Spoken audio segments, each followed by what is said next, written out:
Assalamualaikum warahmatullahi wabarakatuh. Halo teman-teman semua, perkenalkan kami dari Angkatan 6 Kelompok 2A. Pada kesempatan kali ini, kami akan mendiskusikan mengenai isu aktual dan smart governance.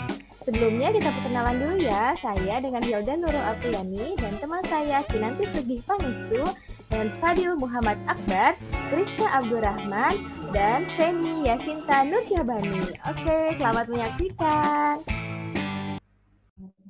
Assalamualaikum warahmatullahi wabarakatuh. Selamat pagi teman-teman semua. Selamat pagi. Ya, sebelumnya izin memperkenalkan diri, saya Hilda Nurul Apriyani. Saya bertugas sebagai perawat terampil di RSUD Cibinong, Kabupaten Bogor. Pada kesempatan kali ini, kita akan membahas terkait Smart ASN dan Good Governance, dengan kaitannya dalam sistem pemerintahan berbasis elektronik yang saat ini sangat penting sekali ya untuk kita semua pahami. Oke, sebagai generasi masa depan ASN ini, Indonesia tentunya pada kesempatan kali ini saya hadir bersama 4 orang rekan saya, yaitu yang pertama ada Teh Kinan. Oke, bagaimana kabarnya Teh Kinan? Alhamdulillah sehat Teh Hilda. Perkenalkan ya semuanya, nama saya Kinanti Sugih Pangestu. Saya profesi sebagai perawat terampil di Rumah Sakit Umum Daerah Luwiliang, Kabupaten Bogor. Mungkin bisa dilanjut memperkenalkan diri yang lainnya. Oke, terima kasih ya Teh Kinan. Selanjutnya ada yang cantik satu lagi nih, silahkan Teh Feni. Ya, terima kasih Teh Hilda. Assalamualaikum warahmatullahi wabarakatuh. Perkenalkan, nama saya Feni Yasinta Nursyahbani. Saat ini saya bertugas di Puskesmas Kemang, jabatannya sebagai sanitarian terampil. Oke, terima kasih Teh Feni untuk perkenalannya ya. Selanjutnya ada yang ganteng nih. Oke, Kang Fadil. Silahkan Kang Fadil memperkenalkan diri, Kang. Baik, terima kasih Teh Hilda. Kalau dipanggil Akang, saya agak nggak aneh rasanya bagi saya ya, karena saya orang Padang. Panggil Uda aja kali. Baik, perkenalkan nama saya Fadil Muhammad Akbar. Saya sebagai perawat terampil di RSUD Cibinong, Kabupaten Bogor. Baik, itu Teh Hilda. Iya, terima kasih udah Fadil. Selanjutnya ada yang ganteng satu lagi nih, Kang Krisna. Silahkan, Kang. Ya, terima kasih Bu Moderator. Halo teman-teman semuanya. Ya, perkenalkan nama saya Krisna Abdurrahman. Saya bekerja di instansi Puskesmas Luwiliang sebagai perawat terampil ya Teh ya. Oke, sip. Terima kasih Kang Krisna. Oke, semuanya sudah memperkenalkan diri ya. Untuk selanjutnya pembahasan yang pertama mungkin kita ngobrol-ngobrol aja ya. Nah, ini saya mau ngobrol nih sama Kang Fadil nih. Gimana sih Kang terkait dengan Smart ASN serta konsep e-government ya Kang dan juga SPBE. Nah, itu dalam tema kita yang akan kita bahas pada pagi hari ini. Oke, silakan Kang Fadil. Baik Teh Hilda, mungkin kalau bicara Smart ASN, mungkin saya akan membahas mengenai digitalisasi. Karena sesuai dengan program pemerintah yang sedang dicanangkan yaitu World Class Birokrasi. Maka dari itu harus adanya penguasaan digital atau digital skill oleh ASN. Sehingga kita dapat menciptakan digital kultur atau pembiasaan menggunakan digital. Yang kemudian harus ada tata kelola etika dalam bermedia digital sehingga adanya digital etik. Dan juga digitalisasi harus ada perlindungan data pribadi atau rahasia yang harus diamankan dengan baik sehingga ada keamanan digital atau digital safety. Oleh karena itu, ASN harus smart dalam menerapkan literasi digital. Baik itu Teh Hilda tentang digitalisasi atau smart ASN yang harus ditanamkan mulai dari sekarang ya. Oke, siap. Bagus banget nih Kang Fadil. Ya, apakah ada nih yang mau menambahkan mungkin dari Teh Kinan kali ya? Silakan Teh Kinan. Oke, tadi kan Mas Fadil sudah menjelaskan tentang Smart ASN-nya. Sekarang saya mau menjelaskan tentang e-government-nya. Jadi kan mereka saling berkaitan antara Smart ASN dan e-government. Jadi nggak akan ada e-government kalau nggak ada Smart ASN-nya. E-government itu sendiri adalah suatu upaya untuk mengembangkan penyelenggaraan pemerintah yang berbasis elektronik, suatu penataan sistem manajemen dan proses kerja di lingkungan pemerintah dengan mengoptimalkan pemanfaatan teknologi informasi dan komunikasi. Dan juga ada istilah SPBE yang merupakan singkatan dari sistem pemerintahan berbasis elektronik, yaitu penyelenggaraan pemerintah yang memanfaatkan teknologi informasi dan komunikasi untuk memberikan layanan kepada para penggunanya. Begitu kira-kira Teh Hilda. Oke, luar biasa sekali Teh Kinan. Terima kasih atas pembukaannya terkait tema kita pada pagi hari ini mengenai Smart ASN. Kemudian ada e-governance dan juga ada SPBE atau sistem pemerintahan berbasis elektronik. Nah, kalau untuk selanjutnya nih saya mau diskusi deh tentang contoh konkretnya apa sih terkait itu SPBE atau apa sih itu Smart ASN dan apa penerapannya dalam implementasi kita dalam pekerjaan kita sehari-hari. Oke, saya mau diskusi dulu dengan Teh Feni ini. Silahkan Teh Feni. Ya, terima kasih Teh Hilda. Kalau untuk contoh dari saya sendiri ya, berhubungan saya juga bekerjanya di Puskesmas, baru-baru ini Puskesmas meluncurkan aplikasi yang namanya aplikasi iPuskesmas. Wah, apa itu Teh iPuskesmas? Menarik sekali nih kayaknya nih. Mungkin ada yang mau menambahkan atau mau menjelaskan nih? Ya, izin Silahkan. menjelaskan ya, Bu Moderator. Jadi e-Puskesmas sendiri itu merupakan sistem informasi manajemen puskesmas ya yang berbasis website dan mobile yang digunakan untuk membantu pelayanan dan manajemen puskesmas sebagai lembaga pelayanan kesehatan tingkat pertama di masyarakat. Mungkin itu Wah, ya. kedengarannya menarik sekali nih ya. Nah, untuk pengaplikasiannya sendiri nih, aplikasi tersebut seperti apa ya pengaplikasiannya ya? Boleh Ya, dijelaskan? izin menjawab ya Teh ya. Di dalam Oh iya ya. aplikasi tersebut berisi dari mulai tahapan pendaftaran, anamnesa, diagnosa, resep, laboratorium, sampai dengan pulang saling terintegrasi sehingga memudahkan pendokumentasiannya. Wah, sudah keren sekali ya. Nah, lalu untuk yang bekerja di rumah sakit nih, boleh sharing apakah ada juga nih aplikasi seperti tadi Puskesmas ya? Nah, kebetulan saya juga bekerja di rumah sakit. Nah, sudah menggunakan aplikasi nih namanya SIMRS. Tapi mungkin ada nih dari rumah sakit lain yang mau sharing mengenai aplikasi yang sudah diterapkan di tempatnya bekerja, silahkan. SIM-RS itu apa ya? Kebetulan dulu saya bekerja di rumah sakit. Waktu itu tuh di rumah sakit belum ada sistem-sistem yang berbasis aplikasi seperti itu. Mungkin bisa dijelaskan teman-teman. Oke, iya Kang. Jadi sistem aplikasi SIMRS ini kurang lebih sih sepertinya sama ya, sama dengan iPuskesmas, tapi mungkin bedanya hanya sistem pengelolaannya saja. Untuk sistem SIMRS ini masih dikelola oleh internal rumah sakit itu sendiri. Mungkin ada izin mau menambahkan? Ya, izin teh menambahkan, Silakan. Mas Krisna, ini SIM-RS sangat membantu kita memberikan pelayanan, khususnya untuk petugas yang ada di ruangan khusus seperti ICU, NICU, IBS.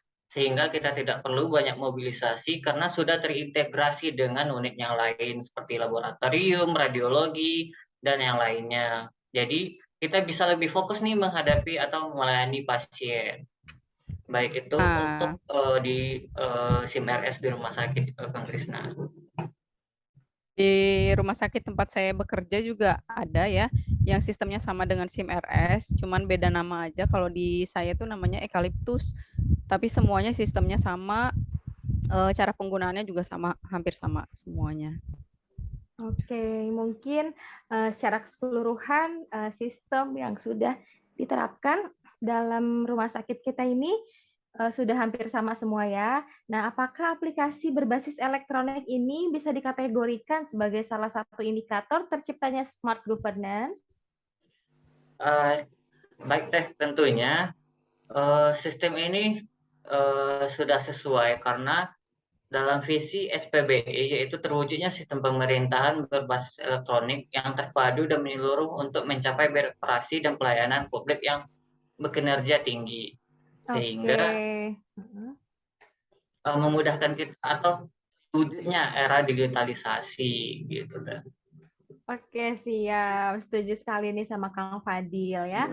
Untuk selanjutnya, apakah ada nilai-nilai Smart ASN di dalam Puskesmas dan SIMRS ini menurut teman-teman? Ya, Silahkan. jelas ada ya, karena aplikasi ini kan menambah skill kita dalam digitalisasi ya, karena Puskesmas sama SIMRS ini sendiri telah mengikuti perkembangan teknologi. Oke. Iya, betul ya. Betul sekali, aku setuju sama Kang Krisna ya, karena salah satu nilai Smart ASN itu adalah menguasai IT dan networking. Nah, karena di aplikasi ini juga secara tidak langsung kita sudah memperluas jaringan atau networking kita, karena sistem ini kan saling berintegrasi ya sama unit-unit pelayanan yang lain gitu. Oke, tepat sekali Teh Kinan. Terima kasih. Lalu untuk selanjutnya, dari teknologi ini sendiri yang telah dikembangkan dari tempat kita bekerja ini, apakah ada kendala yang dialami oleh teman-teman semua di sini? Ya, kalau kendala pasti ada ya Teh ya, apalagi Puskesmas ini masih terhitung aplikasi yang baru dan masih tahap penyesuaian. Jadi kendalanya seperti aplikasi yang terkadang error dan sumber daya manusia yang belum seluruhnya menguasai aplikasi ini yang akhirnya mempengaruhi pelayanan yang menjadi kurang efisien gitu Teh. Oke. Ya, sedikit menambahkan juga kan, Ya, karena silakan. karena ini kan merupakan peralihan ya dari non digital ke digital. Jadi persiapan buat sarana prasarana sendiri itu belum seluruhnya siap. Nah, mulai dari device, dari komputer lah, laptop hingga jaringan sendiri yang kadang naik turun gitu, yang menyebabkan pada saat penggunaannya jadi terhambat ya. Untuk kalau di rumah sakit sendiri itu bagaimana? Ya, izin menjawab ya. Kalau di rumah sakit kan Krisna hampir sama ya, apalagi penggunaannya secara bersamaan yang tentunya menjadi lebih berat atau loadingnya lama, apalagi RSUD cakupannya lebih banyak gitu. Oke, kurang lebihnya untuk kendalanya dalam pengaplikasian itu semua hampir sama ya. Tapi dari kendala ini tidak menutup kemungkinan kita untuk tetap berinovasi terus dalam penggunaan digitalisasi ini. Lalu untuk masukan, apakah ada masukan atau harapan nih untuk teman-teman ke depannya aplikasi ini tuh harus seperti apa sih gitu? Iya, Silahkan. untuk harapannya sih ya, semoga kedua aplikasi ini semakin baik ya ke depannya, lalu semakin terpenuhinya sarana dan prasarana, supaya ke depannya nggak ada lagi yang namanya kendala error atau maintenance gitu sih Teh. Oke, jadi pada intinya tetap ya tujuannya adalah kepada pembangunan Smart ASN itu sendiri ya Teh. Nah, dari digital karakter ini menjadi salah satu bagian aspek penting dalam berdigitalisasi yang saat ini tentu bertujuan untuk memudahkan birokrasi.